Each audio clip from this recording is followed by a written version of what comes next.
As America celebrates its 250th anniversary, China is on the march for global superiority, seeking to replace the United States as the world's leading economic and military superpower.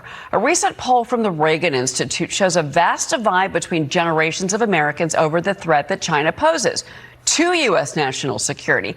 93% of Americans aged 65 and older are concerned about China's ability to spy on the U.S., compared with just 62% of Americans ages 18 to 29. The survey also reveals older Americans are more concerned than younger Americans, with China surpassing the U.S. as the world's biggest economy by a 22-point margin. I want to bring in now for reaction former Deputy National Security Advisor Victoria Coates. Victoria, what did you make of this? If this younger generation doesn't understand that a communist country, the CCP, known for human rights violations, among many other things, is a threat to the United States, they don't understand that. No, good morning, Cheryl, and I hope you had a great 4th. It was such an important day for America in establishing what we stand for, and that makes these numbers all the more concerning.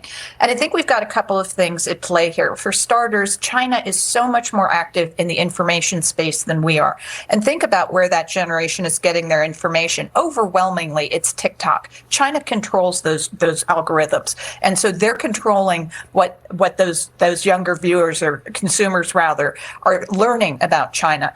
And they're not obviously learning about their genocide against the Uyghurs. They're not learning about the fentanyl coming into the United States, killing a lot of our young people. They're learning that China, is this great technological wonder, that they're going to lead on AI, that we shouldn't want to get into a war with China. Well, that's the last thing I want too.